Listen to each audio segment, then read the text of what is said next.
among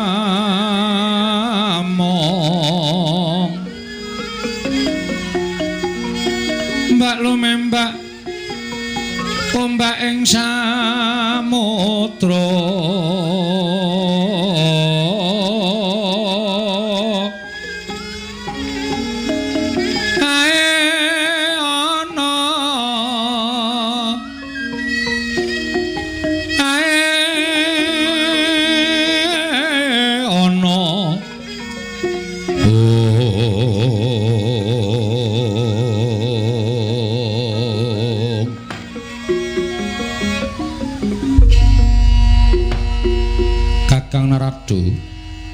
Kakang Resi Kanika Putra sakmenika sampun kecepeng sinten ingkang dados goro garaning Kayiwangan pramila mboten aneh menawi mboten saged dipun tingali pun Kakang Ismaya inggih menika pun Panakawan Bagong dalah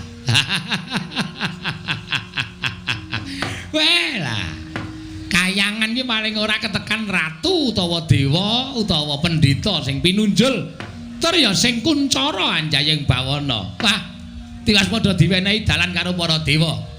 Tak kira nek ana sawaning Nalendragung Binathara ingkang nadyan dipun menapakaken menika titah kula. Ha inggih. Kayangan menika mboten pilih-pilih sinten kemawon ingkang badhe sowan nartemtu ulun keparengaken. Inggih.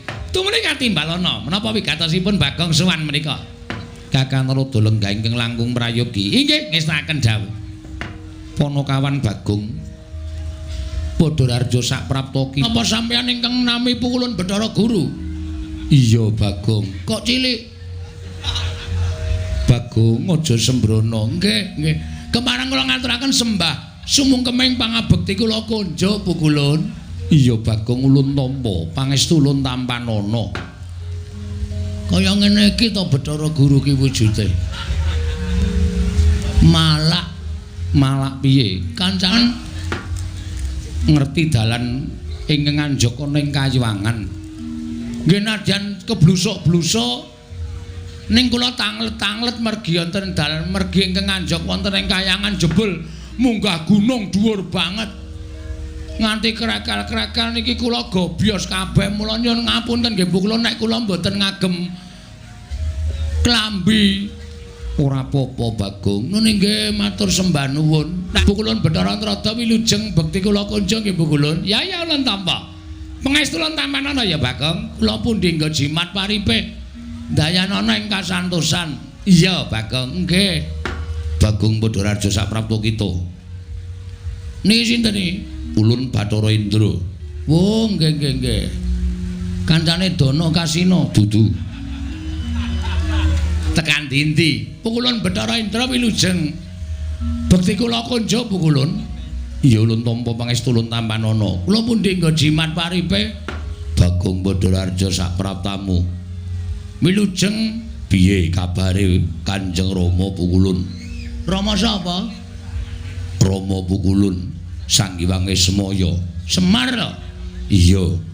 Nang ndi-ndi ndek anak nang ndi nom-nomane nakale ra jamak-jamak kae mesti. Ora perkara nggon kuwi nanging aku kuwi putra sing dadi dewa. Oh, ngoten. Iya. Nek ngono sedulur kali kula kali Gareng kali Bak Petro. Iya, sedulur. Oh, lah kok beda ya bumi langit. Sampeyan iso dadi dewa mukti ngawi bawa Nyakrawati mbau denda. Kula ngetutke Semar ming kere terus ora mundak-mundak. Iya, Bagong pestine iki silsilahe.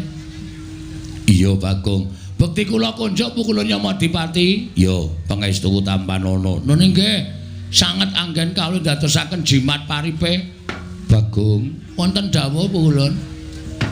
Ana apa Bagong kita sowan ngane-anehi teka dadi gegering Kayiwangan hawa panas sing sumundala ing Kayiwangan. Panakawan Bagong matura yen darbe panjaluk tumuli matura apa sowan kula ngersa paduka Hyang Pikulun menika estunipun nuruti kalih ati kula Pukulun. Nuruti kelawan ati kita. Nggih. Sebabe apa? Critane ra ngeten. Kula niku krungu kabar nek Kak Gareng niku wis tau tate ketemu karo bapakne. Kula tanjeke teng omahe Gareng. Reng apa kowe wis tau ketemu karo bapakmu apa? Gareng niku sematro. Ngoten niku. Apa bapakmu karo bapakne Gareng ki padha apa? Padha. Nek ngono kowe karo aku barang ki padha tunggal bapak, ora. Kowe ki beda dhewe. Ngoten niku. Lah terus bapakku sapa, Tru? Bapakmu ya Semar kae. Monggo ati kula niku jane ora pas. Nek gak niku mung anak-anake Kuwalon. Sing dijak sengsara niku mung anak-anake Kuwalon. Terus kula takon kalih Gareng, "Lah anakku, bapakku sapa, Reng?" "Ayo mbah, ngoten niku. Kelara-lara kula 7 dina 7 bengi ora doyan mangan. Meneng mawon kula teng omah mikir nganti rambut kula sing ngarep rontok niki. Niki merga kula mikir to, nggih. Yem Tariem. Bojo kita jenenge Tariem. Nggih. Malah durung ulun catet. Yen to ulun kagungan titah Alan Dewi Tariem, mboten Dewi. Niku mboten anake ratu, niku anake tani kok. Iya, Bagong. Nggih. Lek kula ketemu teng Gubuk Asmara, wong tuwa ta, Yem. Nggih sampean pripun carane Pak goleki bapak? Bapak sampean niku sapa? Bapak kuwi jarene ya Semar kuwi. Bojo kula wae ora yakin kok. Nek kula niku anake Semar, rupa ya beda, kesenengan ya beda, hobi ya beda. Semar niku hobine wedangan, kalih pacitan. Kula hobine nyopet. Lah beda ta? Wong tuaku aku ki isin, aku ki wirang. Mula tak nek aku goleki bapak piye? Ah monggo Kamas pangeran ajeng kesetindak. Pangeran sapa? Pangeran bojo kula nek ngundang kula pangeran. Oh. Mboten napa-napa karena wis aku gelem ngepek kowe Yemne nek kowe nek nyeluk aku pangeran. Ngoten nek nang omah. Sepriki niki nek ajeng tindak goleki bapak, nggih monggo. Ning kowe tak tinggal suwe lho Yem, mboten masalah ngoten. Mengko nek kowe saking lubang napa jenenge kenakalan kula entaske, dasane iki dadi wong apik ya mung iso golo-golo kumat. Iya. Ora apa-apa. Anak kula sing cilik dhewe niku ora mboten padha kali kula to? Iya. Sik Basir, iya. Niku ora ini mboten padha kali kula, nek mboten apa-apa tak openi jeneng kula niku seneng anu kok nglumpukke pahala. Iya, Bagong. Sapa? Mesti blegegek ugeng niku metu terus mesti. Ugek-ugeke niku wis ora bakal leren. Iya. Mula terus aku arep takon Semar ya. Apa aku tak takon Ndara-ndara Pandhawa? Ampun, wong sampeyan niku umure karo Pandhawa niku tuwa sampeyan. Mboten bakal ngerti. Tak takon Sinuwun Ndarawati apa? Ampun. Nika ya tuwa sampeyan karo Nata Ndarawati. Lah aku terus arep takon endi? Mang minggah teng Kayangan Surabaya. Suralaya. Kula nggawa tampar. Mendaki kula niki wau. Iya, Bagong. Nggih. Terus tekan latar sing ngombo sing panas banget jenenge napa Kulun? Repat kepanasan. Repat kepanasan riku panase ra jamak-jamak. Terus kula ajeng mlebu niku dijegat buta loro. Nggawa gada kali nggawa pedhang gedhe banget. Kowe buta ingkang tunggu kari sela matangkep. Jenenge sapa? Cingkara Bala Upata. Kula dicegat ra entuk. Kula nekat mati nang urip meneh. Ampun kuwatir to, sampeyan ora usah kaget. Kali omongane Bagong niku ampun mangcekeli tenanan. Mula kula omong niku akeh ngapusi mbangane benere. Wah, setan tenan lah. Iki wis deg-degan e. Wis arep utusan Yama Dipati kak kon nitik Cingkara Bala Upata. Kula mlebu bleng. Terus wonten Kayangan, kula leboni bleng wonten jebule sing lenggah teng riku dewane ngangin. Oh, berarti sing gawe entut barang niku Bathara Bayu. Wah, jan Bagong iki diduduhi mriki niki kok andher para dewa akeh banget. Terus kula nyuwun dalan, nyuwun ngapunten munggah tekan mriki niki. Nah, Bu Kulun sasampunipun kula sampun dumugi wonten ing papan mriki. Sasampunipun kula dumugi nek isih urip kula paranane kula sungkeme. Ning nek bapak kula wis ora ana, kula mang duduhi sareane kula ajeng ndongake bapak. Pun niku mawon. Nek pukulun maringi prisa matur nuwun. Nek pukulun mboten paring dawuh mboten ngertos bapak kula sinten. Kula niki sowan mriki ora ming paitan nekat tok, ning wis wani mati. Wani mati kula. Garger ning terus nek wong tenan Bagong anake sapa? Niku ati kula diris-iris. Kula niku iso gawe bungahe wong liya kok ati kula ora iso bunga. Niku terus carane pripun coba kula tak takon. Mula kula pengen ngerti wong tuwa kula. Bangane kula ora ketemu kali wong tuwa kula. Kula nyuwun paduka pukulun dinten niki kula mang cemplungke wonten ing kolam, cemplungke wonten ing kawah. Napa pukulun? Candra dimuka. Candra Lukita dimuka. Dimuka. Wis sinden kok.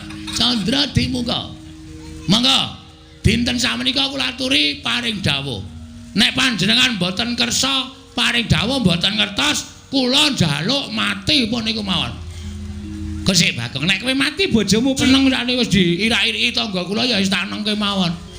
Wah, lah wong edan ora. Kakang Rada kados pundi? Ah monggo, Di. Mesinipun Adi Guru menika sampun pono.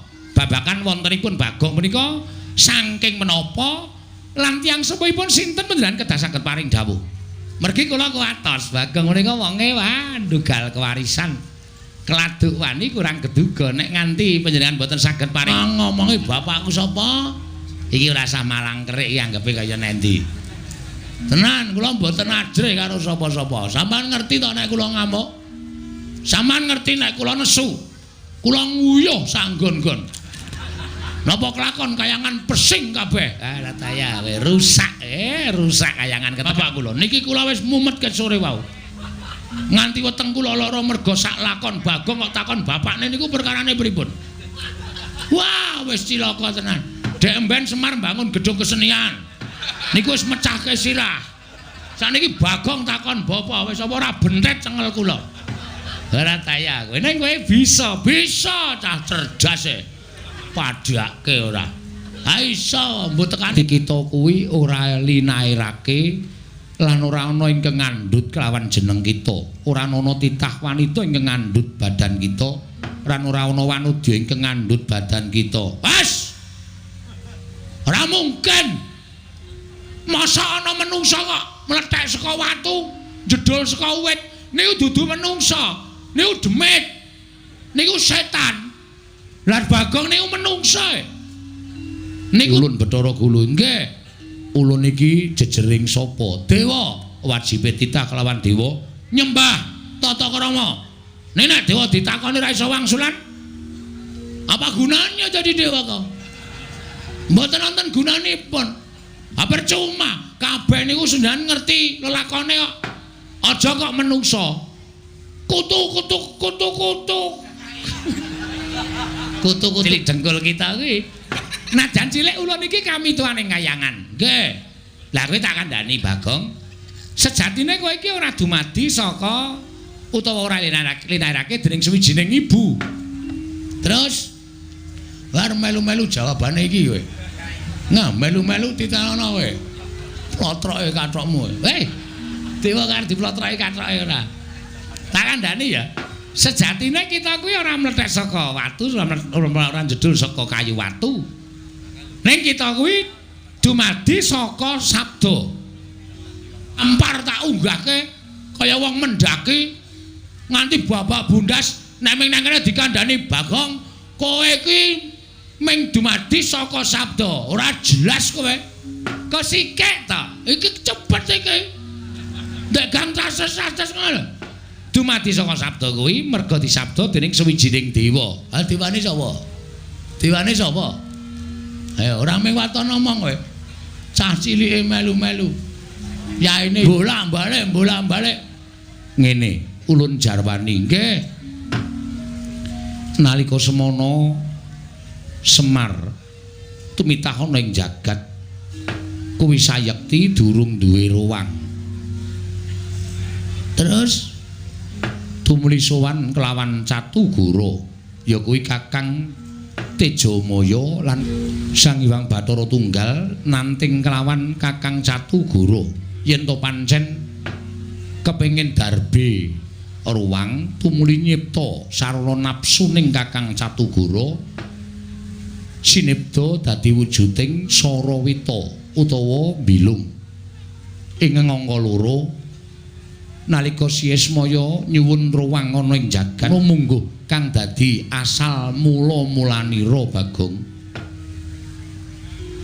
bayangan iya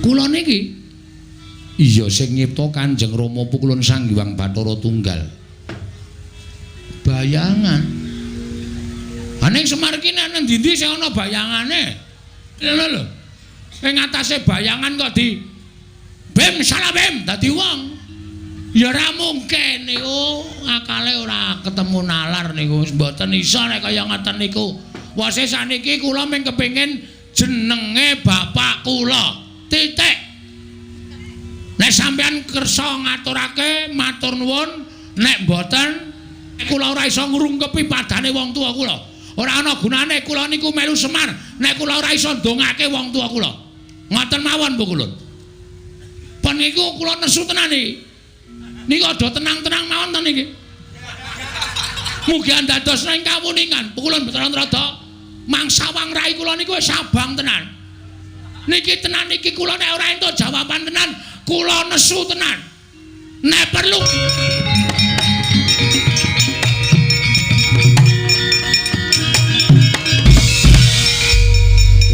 Tunama sidam sekaring bawana langgeng Bagong aja kaya mengkono Bagong mundhak ora prayoga kedadeane pun kajenge lha witena sampean wis ora ditakoni ya mung sabda-sabda saka bayangan-bayangan apa bayangan kok min sabda dadi menungsa kaya ming ayawara ulun kok ulun kula neng asma nek mboten jeneng mboten nami mboten asma kula mboten nrimakaken kula mboten nrimaken Bathara Indra bocah iki nek ora tak seret ning repat kepanasan gawe geger Bathara Indra weh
kados pundi kawontenan sakmenika sampun pinanggih ingkang dados tuk sumbering perkawis nggih muganipun Bagong anggenipun nggadahi kerentek menika badhe tumindak ingkang boten prayogi tumuli Bathara Indra kula dawuh supados ngedalaken Bagong saling bareng Marti Kundha sampun ngantos dados gara-gara ingkang mantu wonten ing kayangan Kakang Rada malah dawuhna para Jawata kinen mangsulaken Bagong wonten papan dunungipun sampun ngantos damel kuceming para Jawata. Nggih ngestaken dawuh.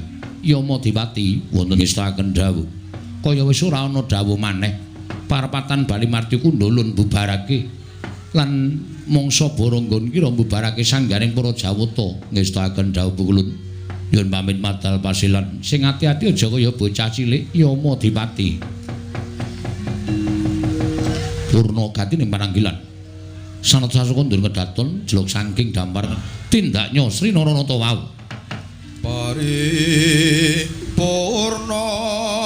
sang nata Sang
putra lamun kawekasan yeka wisanggeni maya Wisnu kang pradenta.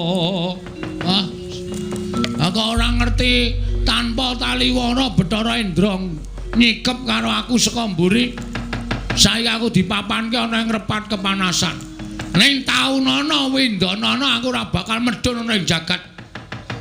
Arep mati garing nang ngene tak lakoni. Pula aku mulih ning alam donya nek nganti aku ora weruh karo bapakku percuma. Ora ana gunane. Nek dewa ora ngeparengake paring dawuh sapa wong tuaku sejatine. Wis ben mbok tekan modar mbok men tak laterke ning didhawuhi supaya aja omong karo sapa-sapa. Ndara Antasena kok malah ora ngetok ki. Piye maksude iki? Ana nganti aku cilik lara gedhe tekaning pati terus Ndara Antasena ora muncul. Piye sapa sing arep tanggung jawab? Ndekno mau nang omah gong nek arep takon ro bapakmu. Takon sapa bapakmu munggah ning kayangan, takon dewa. Carane nek mulih cilaka aku. Mulih ya ora ro dalane, maju ya bakal dikeroyok dewa. Wah, lah wis nasib pancen wis pestiku apa kudu kaya ngene ya lakonku. Wis lah, terserah. Antasena jedul ya karepmu. Nang simpingan ya karepmu. Ora arep tak gagas, sing penting niatku wis gembleng.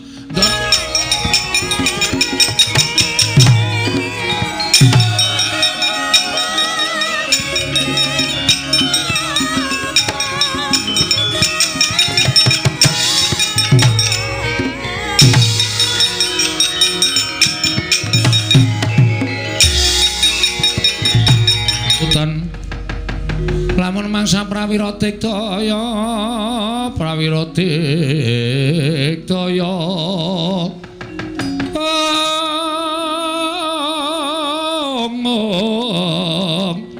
Purnanggana magawe gelar Hirawang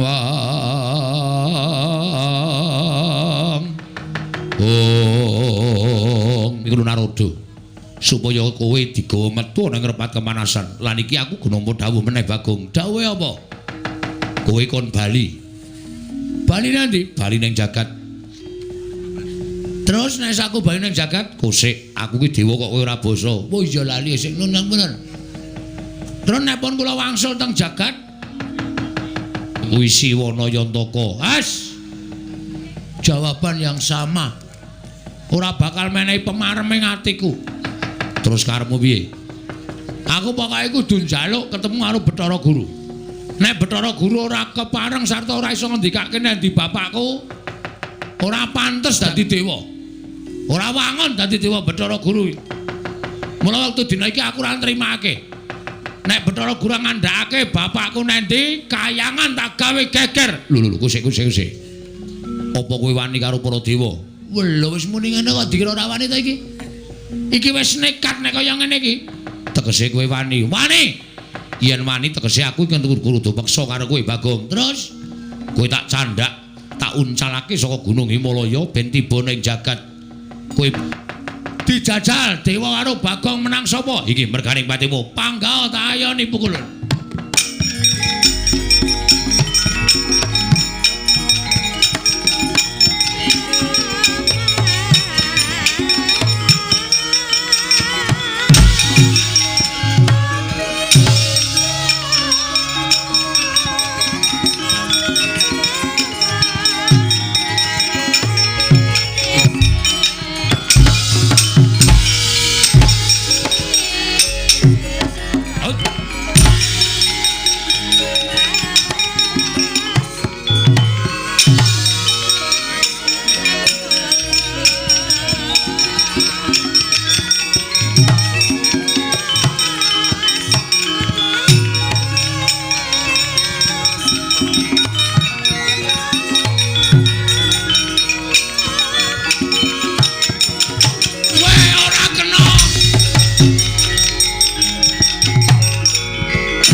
Lah iki aku lagi ngerti dewa ampuh ya nang kene iki. Dhewe ngantem aku plak-plek mumet tak ampet kok bareng tak kepengin goleki bapak. Nenek kaya ngene iki sapa sing arep tak sambati? Ndara Antasena ya minggat. Ora ketok. Bareng kahanan kaya ngene kok sak penake dhewe lunga tanpa pamit. Wis modar yem aku. Nek kae goleki bapak malah Sarapati nang kene. Mongko Bathara Indra ngoyak-oyak aku kaya ngono kae tinggal mati terus anakku piye? Nek bojoku dipsida dipek tanggaku tenan. Anakku ngrekoso iki mlebu panti asuhan malah wis ora kopen iki nek ora mulih nang Madyapada ndrawasi tenan iki. Wis suwe, Mas. Ya sawetara. Rada mriki? Ya. Ngopo kok bingung? Ngopo bingung? Semene iki nek ndombani ora ngono kuwi. Ngono kuwi piye? Sing akonmu ora kuat mesti bakal tekaning pati. Terus aku ngopo mlayu-mlayu? Diantemi dewa ya aku. Diantemi dewa sapa? Bathara Indra. Ambok diwales diantem. Nek iso tak wales ket mau-mau. Ora iso. Tak tonyo ora keneng, tak antem ora kena, tak tabok ora kena. Kaya ana tamenge dewa-dewa ki. Kowe iki nek goblok aja dienggo dhewe. Nek goblok takon karo wong pinter. Mesti kena. Masa tenan. Aku ora tau ngapusi. Yakin? Yakin. Ku anggere ngapusi titenono wae. Sembah karo diantem nggon weteng medun. Antemen sak banter-bantere. Mesti kena. Ning nek kowe ngantem kene munggah ora kena wong titah warwan teranyak karo dewa. Nek nganti omonganku iki ngono.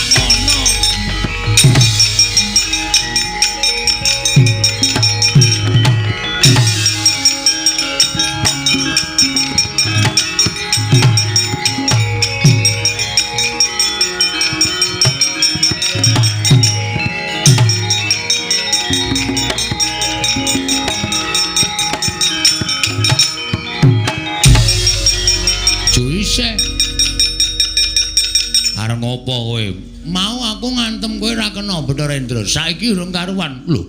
Ayo ketukno kasudebianmu. Ketukno kekuatanmu ora bakal tak tinggal loncat. Aku ora bakal kalah karo kowe. Piye? Ora bakal kalah. Mati dereng aku. Bunuh mati.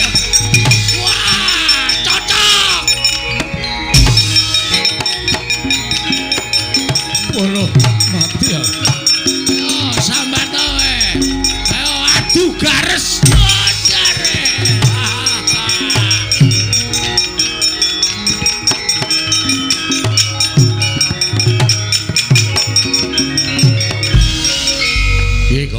Sip. Jos. Aku jenengane gares empuk kok didu ora. Pun matur nuwun nggih. Ya. Pokoke nek ana apa-apa kowe wadul aku sing ndombani karo kowe. Siap. Nek ana dewa sing ngentokke pengabaran kowe ora usah wedi. Kowe matur karo aku. Oke. Wah, seneng aku ngejak sampeyan ora lunga lho. Ora. Wah, lunga titenono kowe. Ndombani wong kok lunga, maju terus. Pokoke nganti ketemu karo Bathara Guru. Bathara.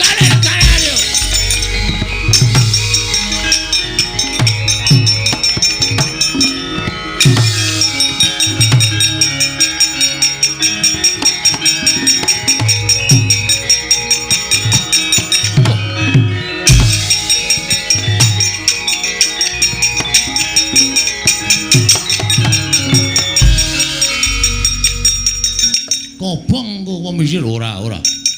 Dewaning geni Bathara arep ngopo? Nundung karo kowe. Nundung karo aku dasar Pranyata. Bathara Indra wae kalah karo aku apa meneh kowe, Mo Brama. Ayo, aku ngerti pengapesaning para dewa. Ayo jajal. Ene merganing patimu.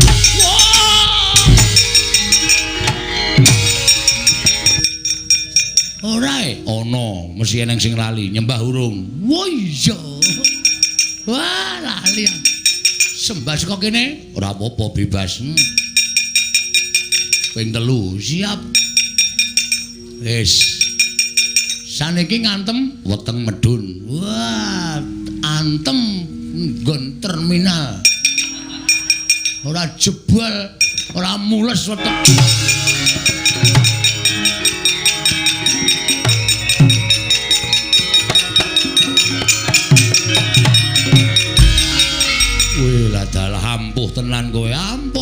ngungkuli pil pokoke. Lho kok ngungkuli pil iki ya ampuh aku ya ampuh. Mati dening aku. Ayo, kowe arep ngejak apa Bathara Brama? Ora iso ngantem Bathara Brama. Sing kandha sapa? Ora bakal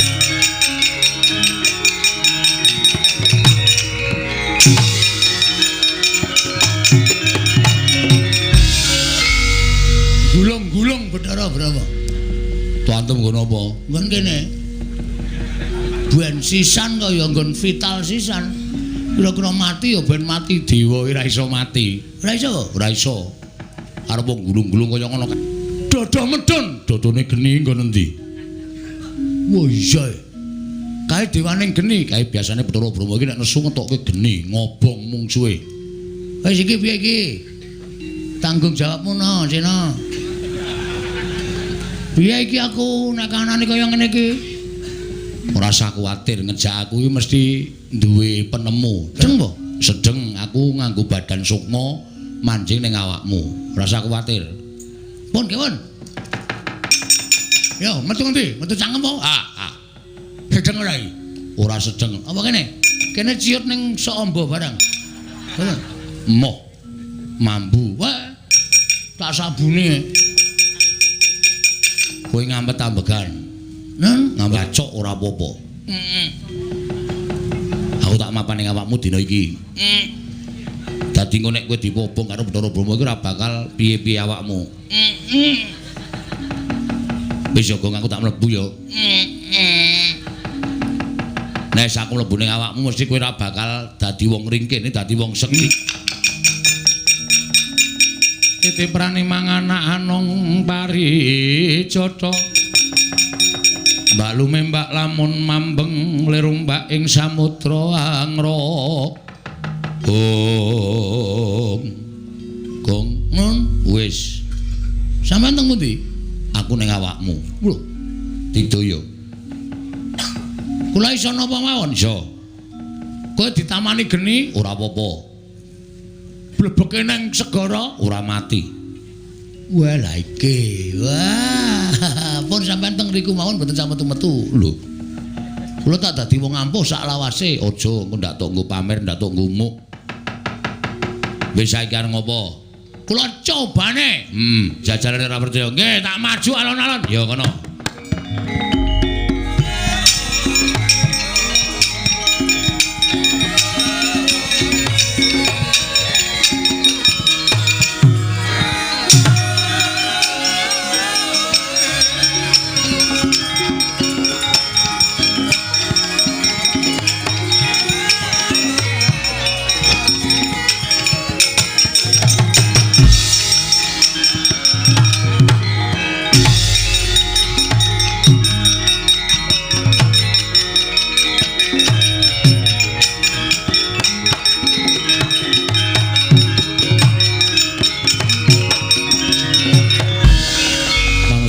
Jalaran Bagong wani gendak sikara karo Bathara Brama mirang-mirangke Bathara Brama.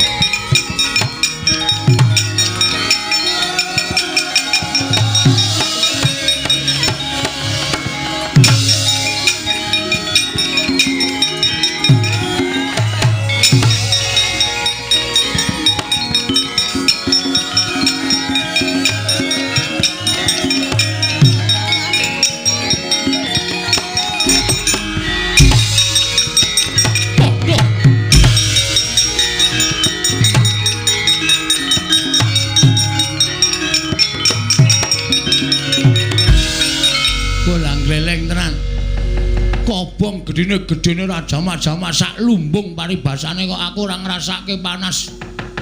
Kok aku ora ngrasake kobong ya. Waduh, waduh. Wah, lah Antasena iki. Cilaka iki. Wis, sampeyan niku ngomongi sandangamu kobong, ning awakmu ora ngoten. Kathokmu kobong kabeh. Kobong kabeh. Waduh, wis jan wis blendis kita. Oh, kobong kabeh. Kok rambut barang ya do kobong. Men kulit tok sing ra kobong. Ha iya. Rambutmu kobong ning kulitmu ora ngrasake panas. Waduh, gundul. Ganti sik. Heeh, wis ra kateng nganggo kacu tak tutupan. Tak buntele men kaya lemper. Wis ben luweh. Ayo terus go ngamuk terus. Ngamuk Suramrata, Jamrata. Imbang yen padha-padha. Dewa sapa wae maju mesti tak rampungi nek urung Bathara Guru ngandhake sapa bapakku sak tenan.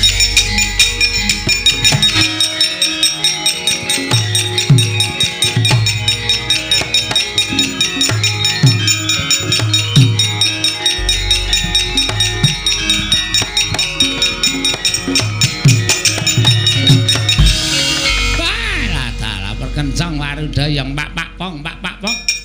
Bu bolong kali code sapa sih? Atas lidi monggo mlajar mawon, Dik.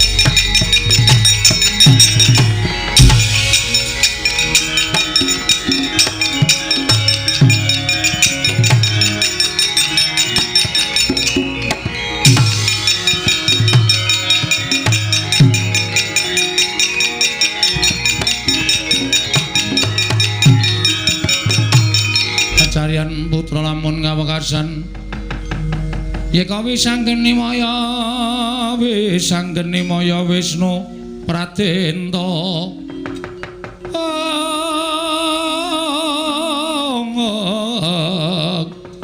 wisanggeni maya Wisnu nggone goleki karo bapakmu nek cara aku lho Gong nek aku aja nganti mandeg tekan semene nggonmu goleki karo bapakmu ya ditenani. Nek Bathara Guru mlayu ki ateges janjane Bathara Guru ora ngerti bapakmu ki sapa. Lah nggih. Ning tak pikir-pikir niki suwe-suwe kriwikan dadi grojokan geguyon dadi tangisan. Waune kula mung rembugan karo sampeyan ming jagongan perkara bapak. Lah kok munggah teng kayangan kula ya manut. Lah iya. Lah nyatane wis tekan semene, Gong. Ibarate wong nyabrang ana ing kali kuwi maju ya teles, mundur ya teles. Mula nek tumrap aku ya maju sisan. Ning nganti mengko ndara-ndara Pandhawa ngerti, wis ora sawedi. Ditekati pancen ndara-ndaramu Pandhawa utawa wong tuaku Pandhawa arep melu-melu katutke sisan. Wah iki ketoke sampeyan iki ngojo-ojoki ning kaya ming mbombong kula ora mbombong ki tenanan. Sampeyan bantu, tak bantu. Aku metu saka awakku lho, mlebu metu ora jelas ora.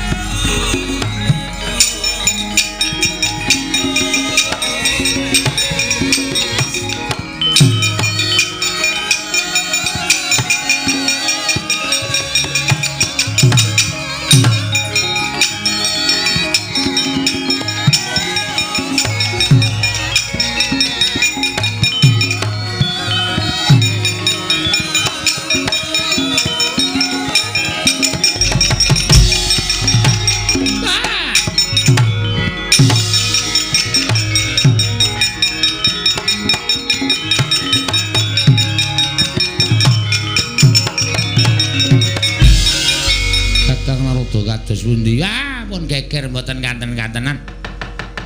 Ah wujude we Bagong, jenenge we Bagong, wong dugal kewarisan wong sakeping. Lajeng keparingipun kados pundi? Nyatanipun panjenengan sampun boten saged ngaturaken sinten tiyang sepuhipun Bagong. Lajeng keparingipun Kakang Radama menapa kula kedah mlajar saking kayangan. Ah, nek mboten mlayu kewirangan lho, Dik. Nek mboten mlayu panjenengan badhe kewirangan. Lajeng mlajar wonten pundi? Jana Loka kemawon. Sowan dateng sinten?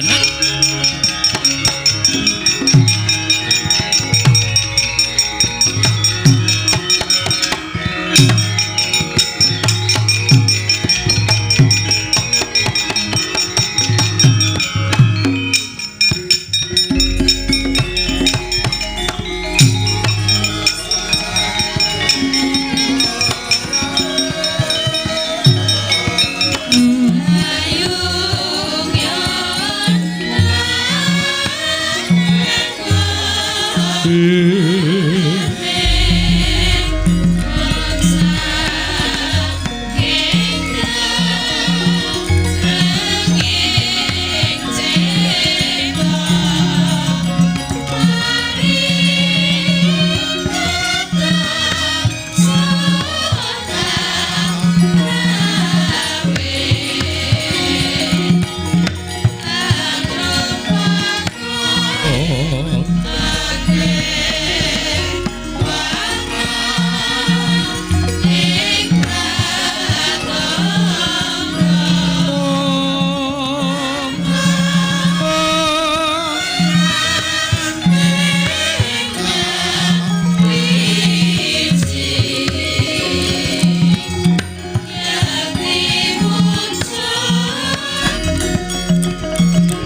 Pertama kali dalam dunia Petruk jedul di tahun 2020. Selamat tahun baru. Mugi-mugi wonten ing taun enggal menika warsa enggal menika berkahing Gusti tansah lumintu dhateng kula lan panjenengan sami ing tasih kepareng lenggah dalu menika.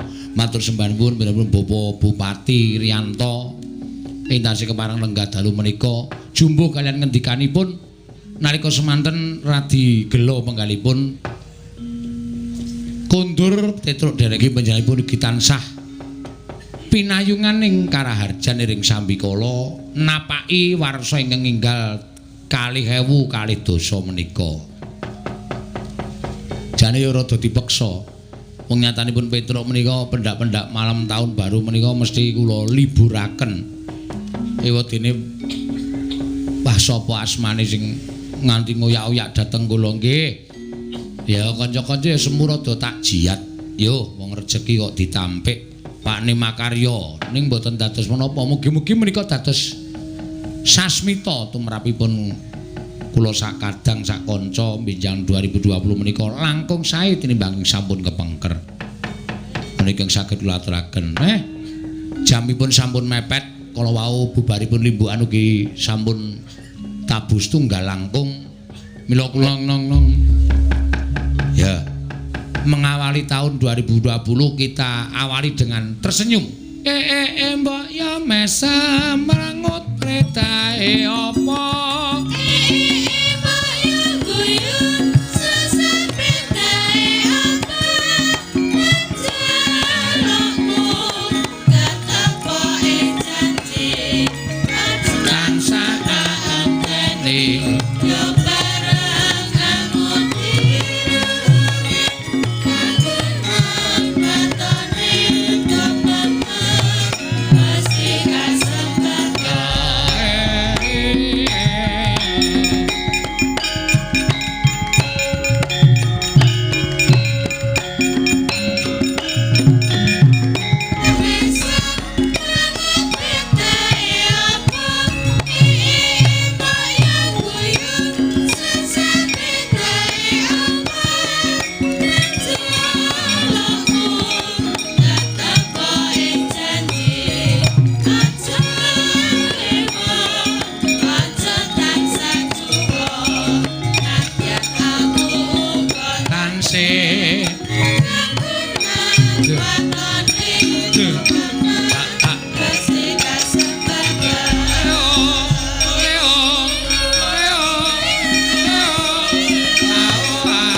Sing ora ana terus lha piye sapa omahe ya wis ora ana lho omahe Bagong wis ora ana embo digusur sajake ayo maming saka dus ayo sajake wis digaruk mbok menawa rek Bagong bengi iki ora iso sowan ngancani awake dhewe gara-gara ya dirampungke wong loro ya ngrampunke tembangan-tembangan jumbuh karo hari ulang tahun pemerintah Kabupaten Blitar sing kaping 189. Ya. Beda karo hari ulang tahun Blitar. Beda iki hari ulang tahun pemerintah Kabupaten Blitar. Ya. Ana sing nyuwun aja lamis. Oh ya. Dicekat-ceketke engko ndak melah wektune ndak keselak kedawan. Ya. Yo, Mbak Elisa jemeneng Mbak Elisa. Monggo.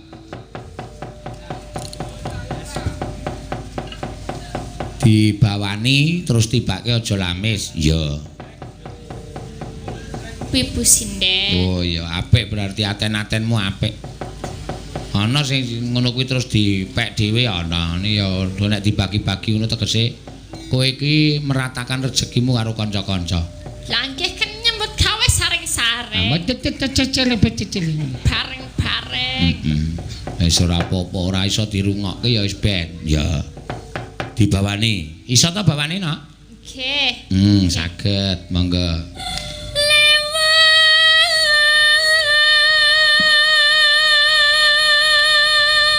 Neno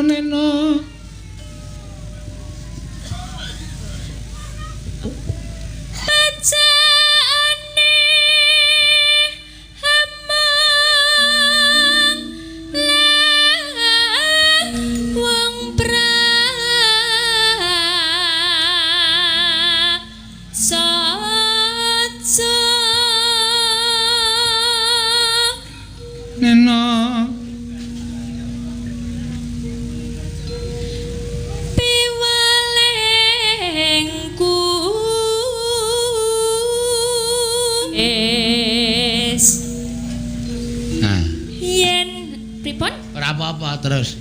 Ya wong adat saben Elisa iki ana sing gurung apal. Ayo wong ora Jawa asli wis lumrah. Heeh. Niku salib padha wonten yening tawang terus napa nyidam saniku sami dadi sok lali-lali. Lali-lali. Es gampang kena ing bendu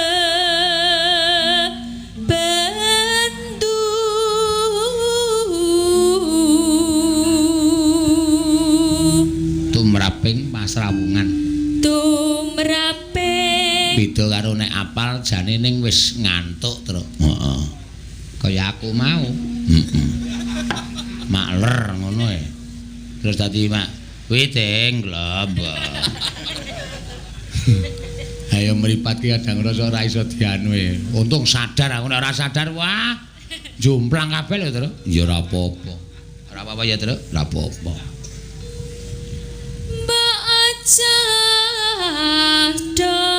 es Neno seneng lamis padha karo demen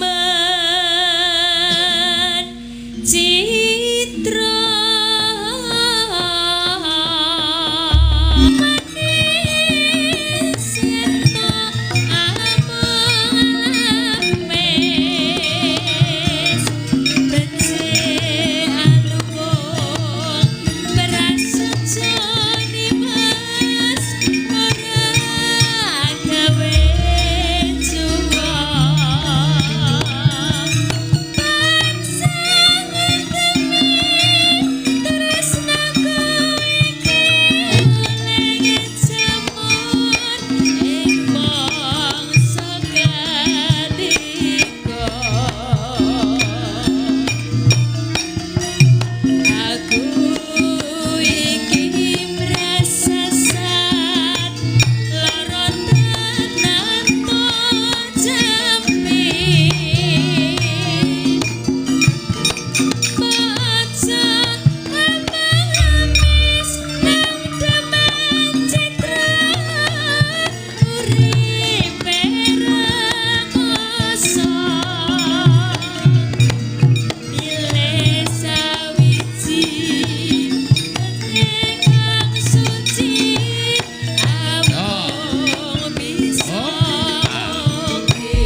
saka Blesteran. Iya, biaya saka Blesteran piye?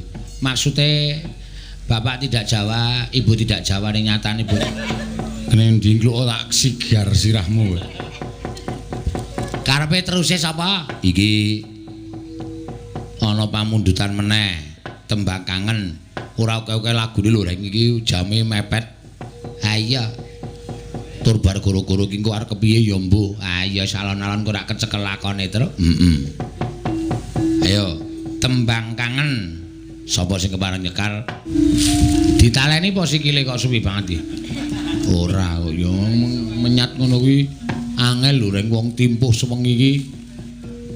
Gringgingen ya iso. Sinden biyen timpuh, saiki sinden saiki wis ora timpuh, wis do nganggo dingklek terus. Yo, wis kaya wong linggo. Nek jaman biyen pancen jaman aku jek cilik biyen sinden ki ya timpuh tenan. Mula sinden biyen ki sikile gedhe banget kae. Ya ora ono sinden kok nggo kasur cilik-cilik ora. Mangga Mbak Tiwi. Lajengan, Pak. Dibawani kok lajengan-lajengan. Nyambut gawe kok setengah-setengah. Nggih. Neno. Lho, mangko bawa men kepenak dirasake kok ming lajengan-lajengan. Aja turu dewa nganglang jagat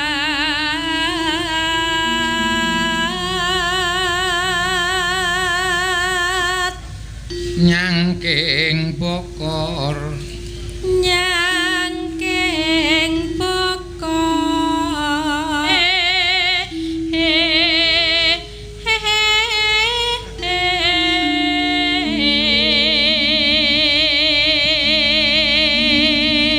Neno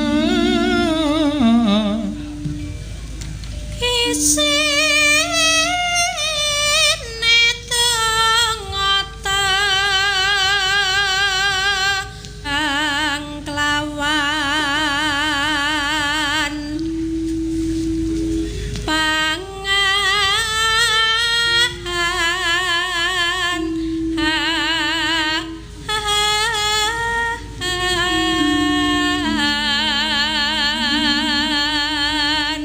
ya iku ya iku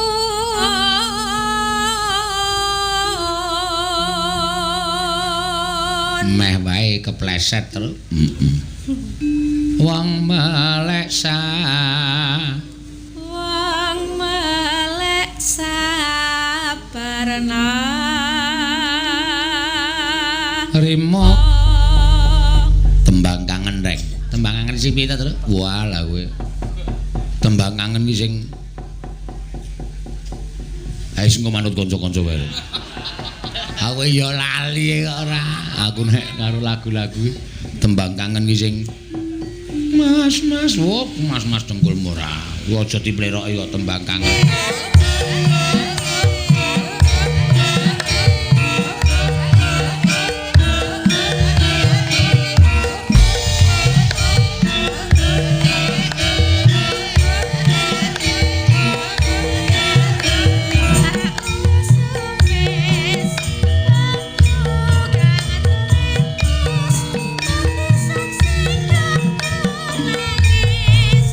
Wong sing tak tresnani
Matur suwun. Wah, kironge barang jan gayeng banget ya.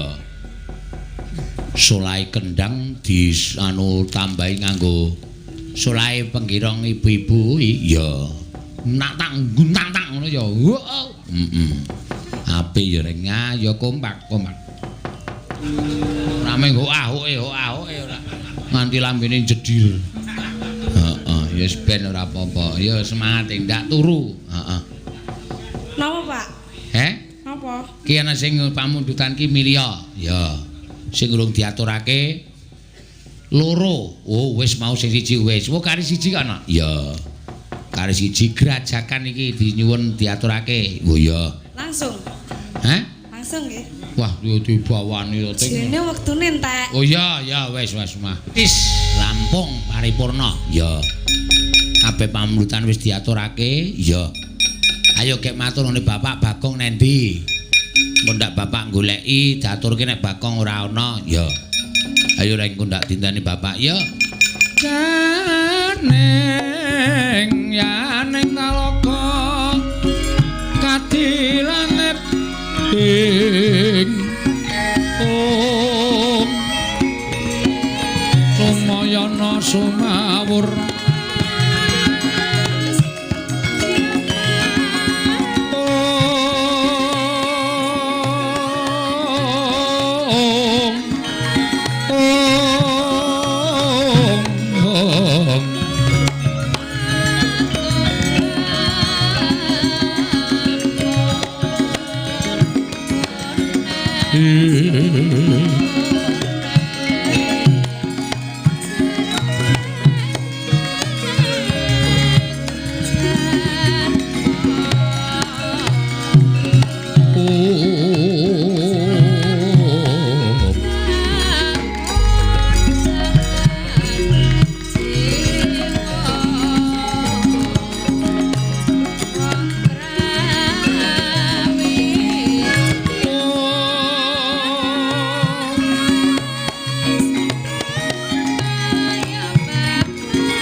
kekonang surem sorotetan padang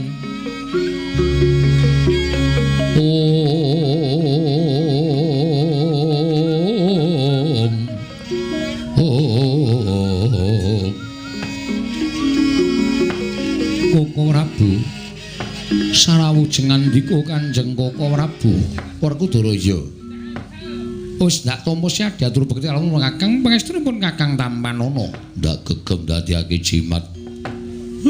Kula ngaturaken bekti kula kunjuk sinuwun. Ya Kakang Semar ndak tampa. Ora liwat tiba sepadha-padha.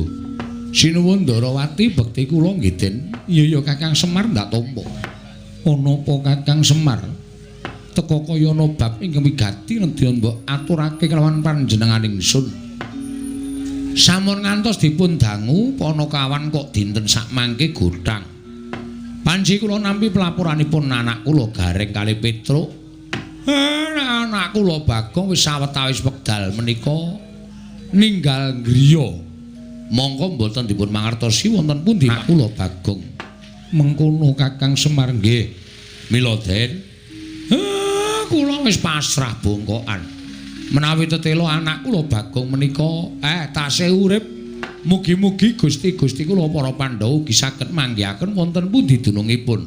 Nek anak kula Bagong pun boten wonten, inggih sampun boten napa-napa. Jarakan wong car.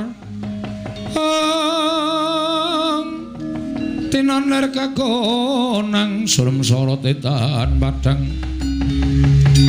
Kasoran pacaring purnameng gegono dasari mangsa katiga. Dereng ngantos paripurna balwacana. Kasaring ing tumep saking dirgantara nggih Sang Hyang Pikulun.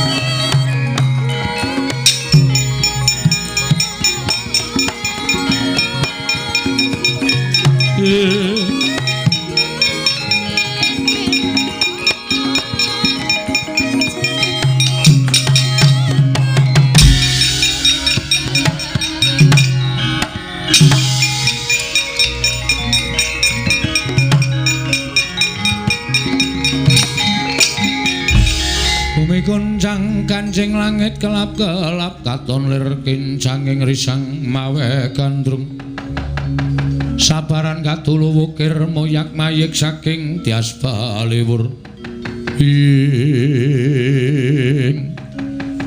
pukulun kula ngaturaken sembah pukulun kula ngaturaken sembah iya Arjuna Luntompo wonten menapa pukulun sumengko tindak paduka teka rawuh wonten ing negari Ngamarta menawi kepareng kawedhar ingkang kathah tumunten kababarna wonten wigatos ing kados pundi lan wonten perkawis menapa Kresna kula wonten maring adhawuh ndadekno kawruhan ngamuk atmajaning Kakang Ismaya pengamuk ing atmajaning Kakang Semar Badranaya guru piye kowe iki ngomong apa inggih Bagong ngamuk wonten ing kayewangan karena Bagong mutah ngupadi tiyang sepuhipun Kakang Semar. Lah menungso ora tatanan minggat saka omah kok malah gawe geger ora.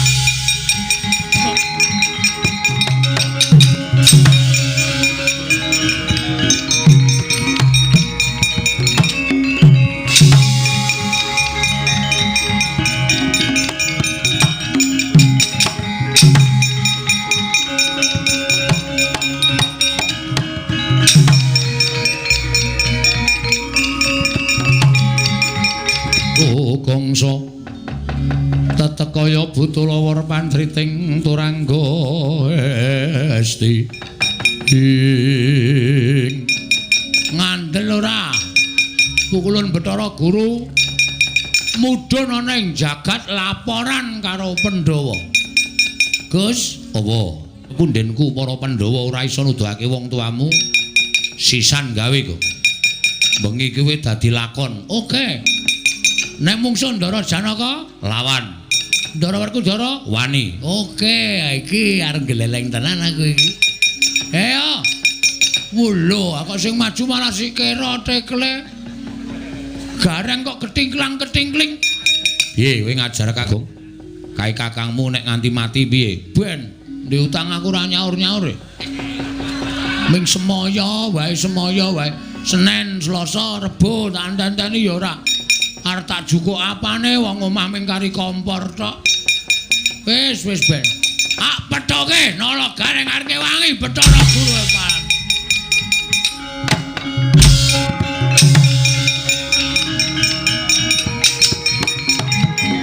Bumi gunjang ganjing langit kelap-kelap baton. Lir kincanging risang mawe gandrung gong. Bagong. Legong. Kowe kok mendelik mripatmu? Kang Supan demit kali. Kowe ngapa kok ngamuk ning kayangan barang iki? Kowe iki ngapa edan? Kok ora teko iki kowe jane nendi?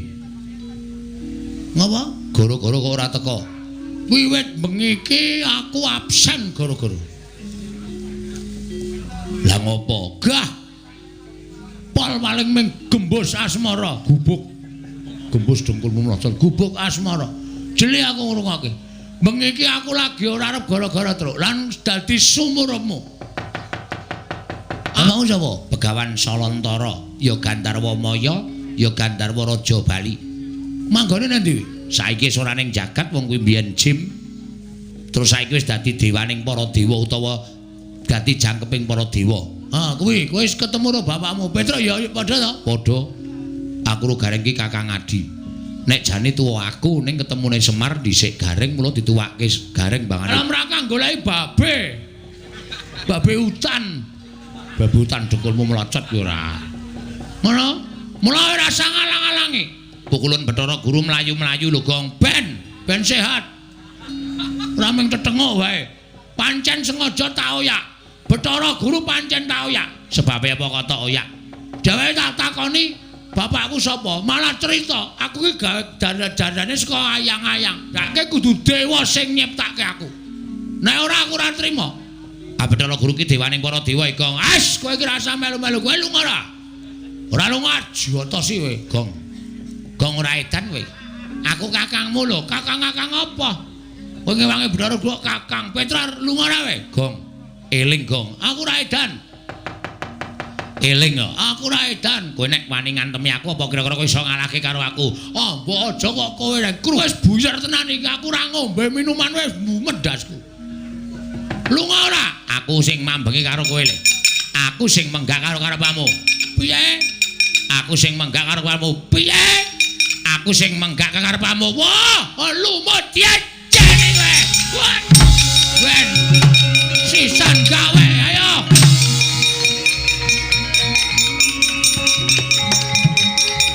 What? Bocah iki ora kaya ora sebaine reng. Ayo. Matur bapak wae. Bocah nek karo bapak mesti gila. Pak, iki nek ora kowe ora rampung-rampung, Pak.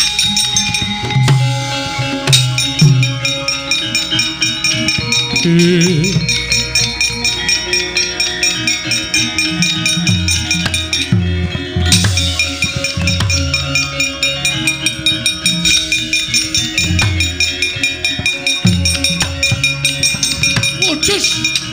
Hot.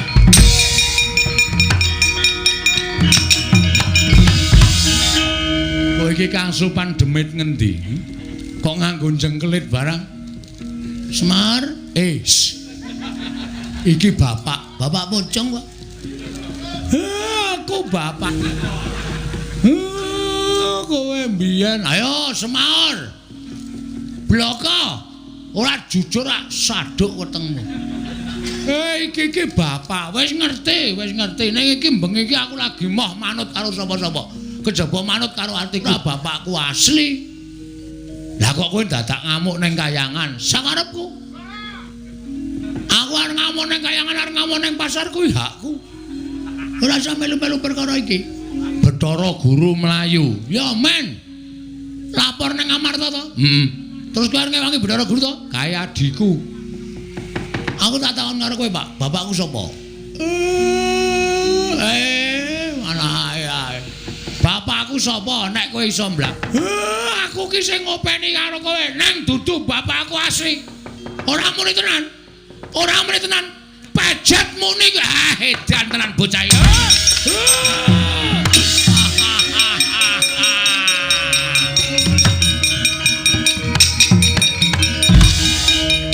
Ben, ning jane ya dosa aku. Wani ro Semar ki dosa, apa Semar ki sampe maju terus. Engko ku bar kuwi bapak terus mak cilik Janaka mesti ngeleki karo kowe. Wani wae ning aja nantang. Oke. Kowe tetep ngoso njaluk ngerti bapakmu ning nek kowe diandani kowe aja nantang. Nek kowe ditantang lagi wani. Siap.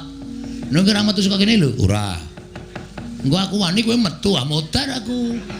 Ora. Kene wae tengok-tengok. Lah. Dudu bapake, Den sapa? Sinuwun Ndarawati. Engko rak bapak ning mburine mesti ora usah kuwatir. Heeh.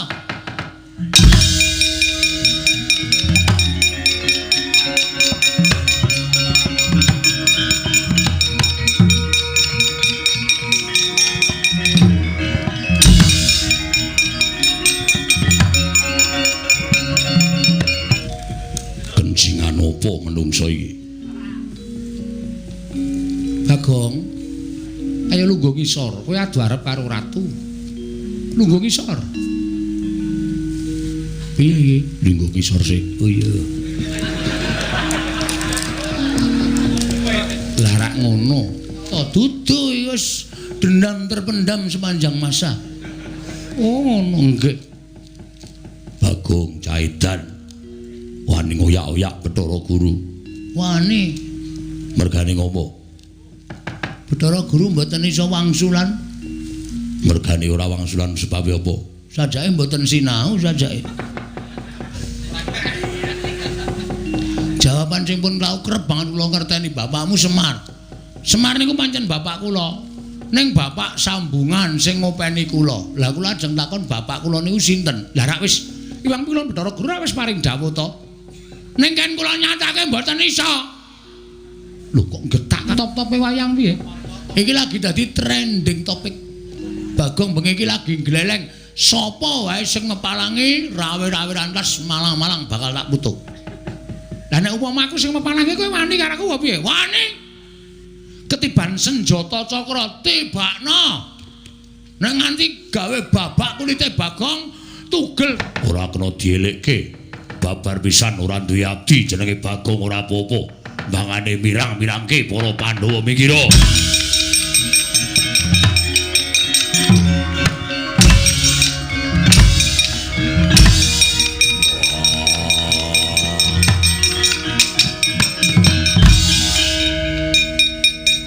Piye? Kesel kowe, ha? Iki ora apa-apa nek entuk tendangi. Wah, Caidan. Dupak ora apa-apa. Wah. Nanti Werkudara? Isin aku. Isin dheke nendang sirakane ora apa-apa. Bagong tak kandhani manuta. Ora. Pukulun Bathara Guru kuwi dewaning para dewa. Tak gulung sampean bela dalam bebayani Janaka.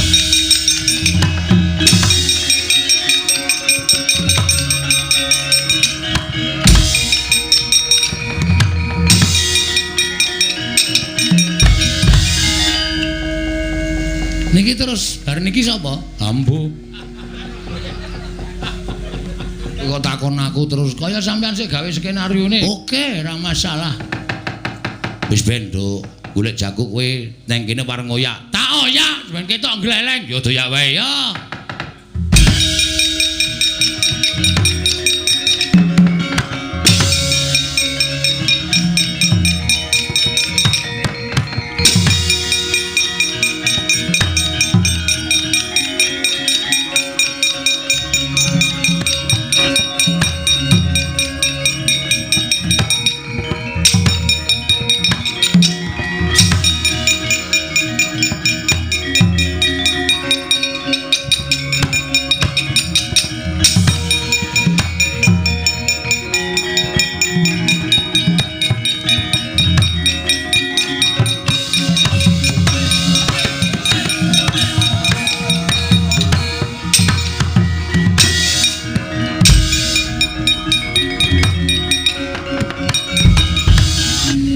Wilahing lho malah janturan Gusti.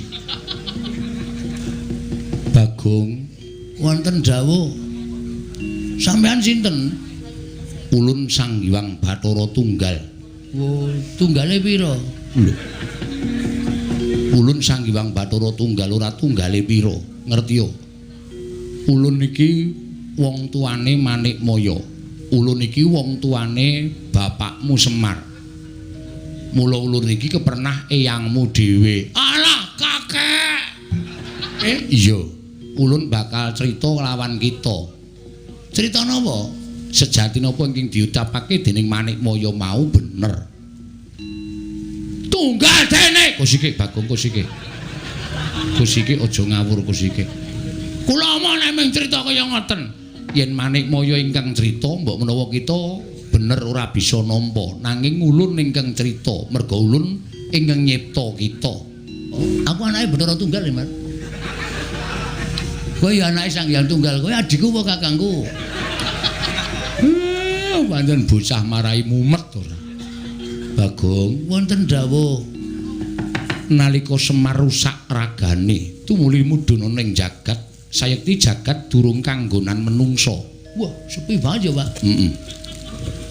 Menungsa ora ana, sing ana bangsaning jim. Semana Ismaya tumuli munggah ana ing Kayiwangan nyuwun kelan panjenengan ulun merga ulun iki wong tuane Ismaya. Tumuli ulun paring wengan kelawan si Ismaya.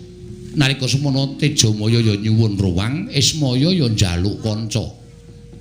Ulun nyipta sawijining ruwanging Togog utawa Tejamaya, ulun pundhut saka napsuning si Togog ya si Tejamaya wekasan babar kang aran Sarawita. Maka nyana-nyana wewayanganing Semar ulum sabda. Semar Ismaya. Kita wis duwe ruwang kita wujud ayang-ayang kita kuwi Ismaya jelek mandi ucap ulun dadi menungsa kang aran Bagong. Ya kita kuwi Panakawan. Aduh! Pukulan matur sembah sewu Eyang Rama. Kok Eyang Rama? Panjenengan simbah kula ugi tiyang sepuh kula. Aja, tetep kita dadi anake Semar. Tetep dadi anake Semar merga kodrat kudu mengkono lelakone. Mekaten Bu Kulon? Iya. Wis aja ngamuk ya. Nggih. Nek diparingi sekul kula mboten ngamuk Bu Kulon. Cedhis tenan. Kulon ngaturaken panuwun ingkang tanpa pepindhan. Ya. Yen pancen kaya mengkono ndakno kamurkan kita, ulun kundur makayangan. Kita kuwi ora kedadian saka sapa-sapa, nanging pancen ulun ingkang manabda. Wekasan babar wujud titah ingkang srogal ndugal kewarisan kang aran Bagong. Matur sembah nuwun. Kula sampun trima Bu Kulon.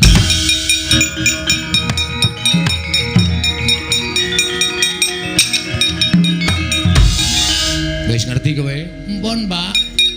Wis ora nesu meneh. Mboten. Njaluk ngapura karo Pukulun Sang Hyang Bathara Guru. Bagong, kepiye? Nggih, Pukulun, leres pangendika panjenengan. Kula nyuwun ngapunten nggih, Pukulun. Iya. Kena ngopo kowe dadak ngamuk? Nek kula mboten ngamuk, kula mboten tekan enjing, Pukulun. Ngono, Bagong. Nggih. Lah mangke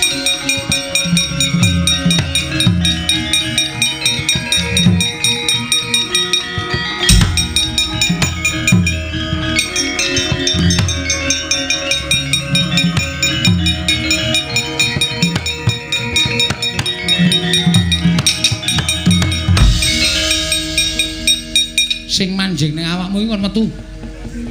Nun, ampun kuwatir mengko tak tandangane. Lho. Kaya ampu-ampu wae wong kaya ampuh kenggonan aku kok tak tandangane ora. Pun medal pokoke Antasena. Piye, Pakde? Metu wae? Iya.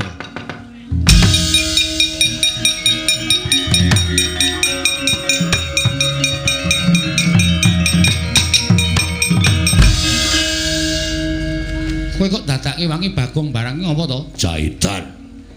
Nggih wangi karo ora edan. Ya ngerti njaluk bantuane Antasena wong anakku Antasena ki wong ampuh. Sing dipilih kok ya pener. Ndeleng ta kula. Tutuk Ndara Werkudara ora apa-apa. Ya tutuk saiki. Emah. Antene modar.